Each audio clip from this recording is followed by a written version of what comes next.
Hey, I'm Alex Radcliffe from Board Game Co. and today I'm reviewing Triangulation from Allplay. Triangulation is a team-based party game for 3 to 8 players designed by Peter Hayward in which players are trying to triangulate the opposing team's clue. It's a fancy way of saying you're trying to intercept. You're trying to intercept. The triangulation part is because you're doing 3 things, and so it's a play on like the try. The try, like it can be called triomina. Triangulation. It makes sense. It makes sense. It's a good name. Anyways, in the game, you're going to go ahead and throw a bunch of cards on the floor. But from the cards left in your hand, you're going to go ahead and grab a card, and you're going to look at the card. You, not anyone else. In fact, I shouldn't show this. I'm going to make sure you didn't see that. I'm going to grab another card, and then I, as your clue giver, I'm on your team right now, I'm the one guiding you, as your clue giver, I'm going to pick one of these. And I didn't plan for this, and this, honestly, might be one of the problems. You'll see the good and the bad, because I did not plan for this at all. I will look at this, I'm going to choose things, okay, that could work, maybe, no, okay, cool, maybe, this is rough, okay, Let's do this. Okay, I'm gonna pretend I'm the green team, and we're going to go ahead and do my clue. So I just need to go ahead and write things down here. Give me a second. We're going to do the following. Okay, that should work. Should, maybe not. We'll see. Okay. I'll tell you the words too. My handwriting is terrible. Then we're going to go. Okay, that would work.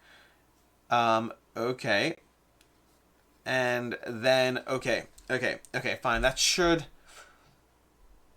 This might, again, for better or for worse, you will see the problem with this game. And the good parts. I like this game, to be clear. But I'm getting onto my critiques as well.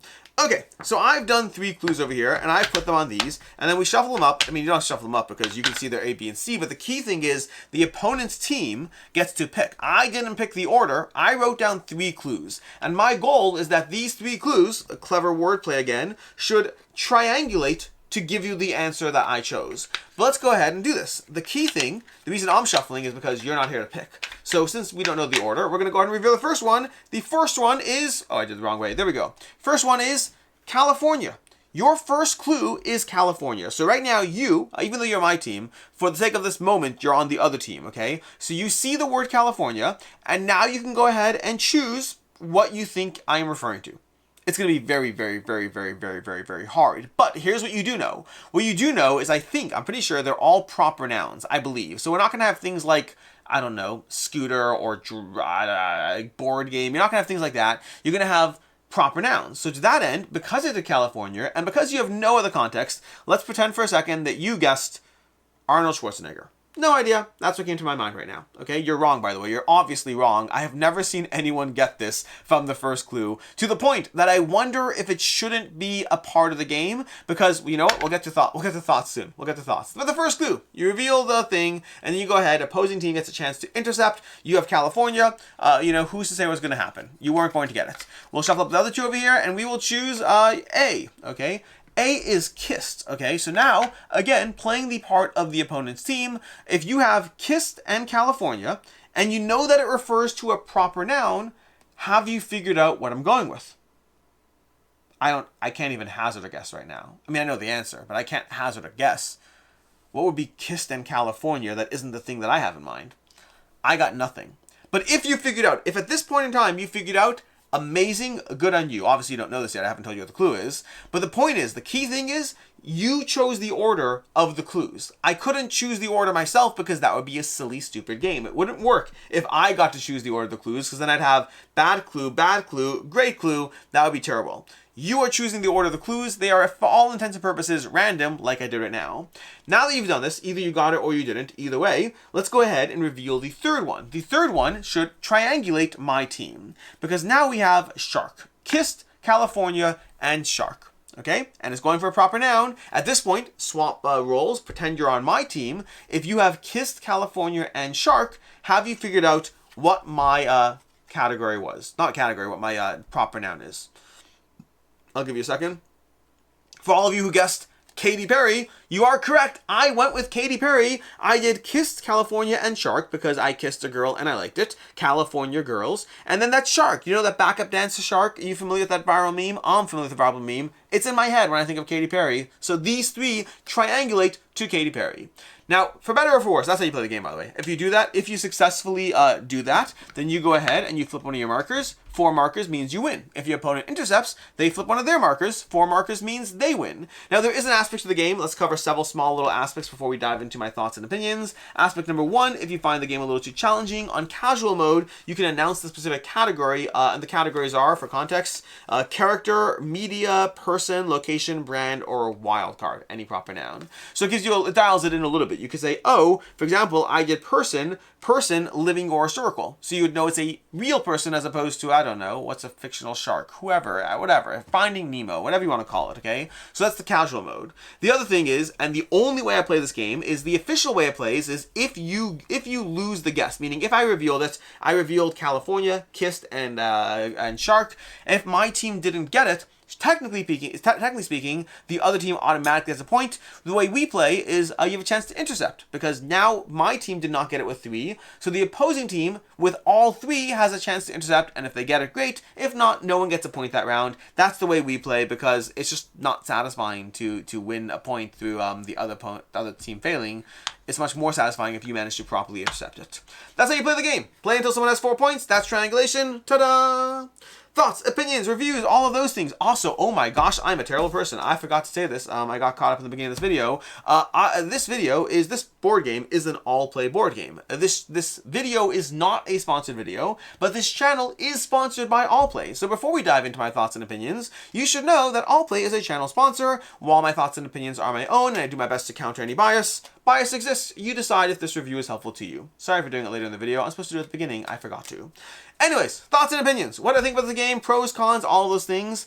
When I first heard about this game, I was so excited for it. I thought this was a decrypto killer. I was like, this is everything I wanted decrypto to be, without the part of the game where I have to teach you how to play decrypto, which is not the hardest game to teach, but I do find decrypto to be darn near totally not intuitive. It's not an intuitive game. You have to teach the structure in a way that's kind of confusing. Once you know it, decrypto is amazing. I thought, to me, this is accessible decrypto. That's what I thought this was, and I was so excited for it. And I do like it. I want to be clear, I do like this game. But the problem is there's things I love and there's things I don't love. The things I love are everything you saw happen. I love word games. I love the puzzle. I love being on the guessing side trying to figure out what was going through your head. And I love being on the clue giver side trying to put together those perfect clues, because this game is about a perfect set of 3 clues that any 2 on their own wouldn't work, but all 3 in competition, all 3 in triangulation work beautifully. Katy Perry could have been Singer and Taylor Swift, which wouldn't have helped you. But maybe Singer, Taylor Swift, and Feud would have. But the flip side is, Feud and Taylor Swift might have been enough to get the opponent's side to Katy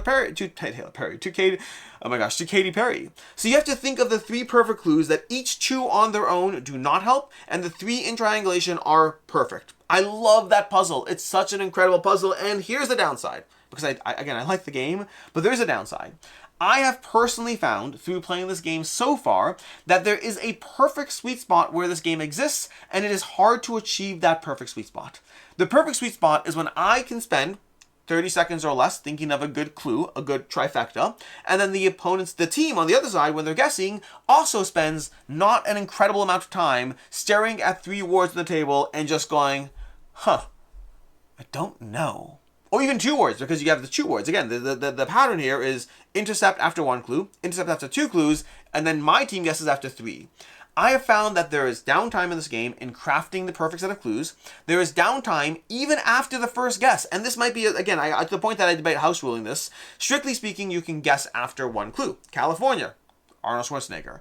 But it feels like you're giving up a guess if you just do it randomly. So like teams actually spend time thinking about that, which feels silly. You shouldn't have a first clue. You're not going to get it after 1. That feels it feels like a waste. Again, it's never happened to me personally. I'm sure the designer, Peter Hayward, is likely to chip in the comments saying he has seen it happen. And I'm sure he has. He's played the game a lot. That first clue, in my opinion, shouldn't be in play. It just slows down the game state without adding any real meaningful element to the game. It should be reveal 2 and guess, and just remove an entire element of AP from the game.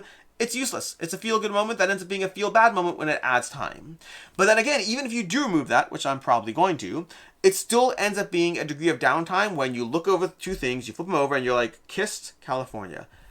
I got nothing. What could it be?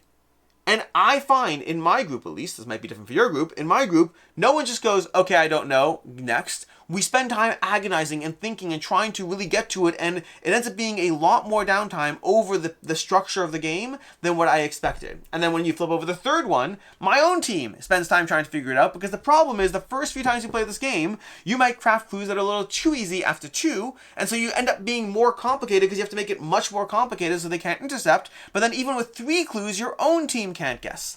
Now, all of these problems do get better with time. I have found that as you play this game more, the people playing the game get better at learning to let go and just, play the game, and it's fine. It's not, you can play it twice and have fun, or you can play it once and try to win. Which one do you want to do? But then also crafting good clues that are not too simple and not too complicated does take a little bit of time, and you get better at it as you go.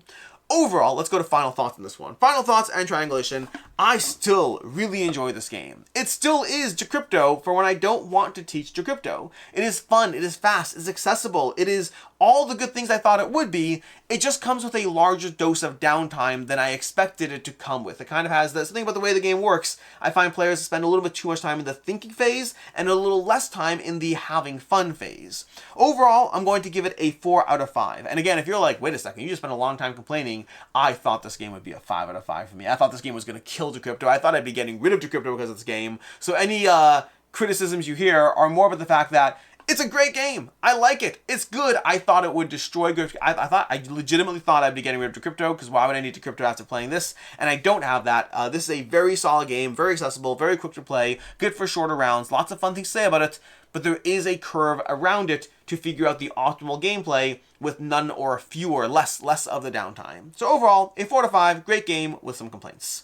As far as other game recommendations, you've heard me say it enough, Decrypto. Decrypto is an excellent game that the worst part about Decrypto is teaching it to new players. After that, oh my gosh, it is so good. It is all the things this game is with an extra dose of the layers of figuring it out, because Decrypto doesn't really give you a single shot guess, and you really can figure it out over multiple guesses as you gather more information. It removes some of that pressure of that single shot guess in the moment. So overall, Decrypto is a solid game, but also check out Phantom Ink. If you like games of intercepting clues, Phantom Ink, also by Allplay, is an entirely different way of slowly doling out information. I find it's interesting. The 2 games combined kind of give me Decrypto, because Phantom Ink, because you kind of get information over multiple guesses, it removes that tension of the singular moment, but it's not as clever as Triangulation or Decrypto as far as the way the structure works. In any case, until next time, I'm Alex Radcliffe from Board Game Co. I hope you found this review helpful in some way, and as always, I hope you have a good one.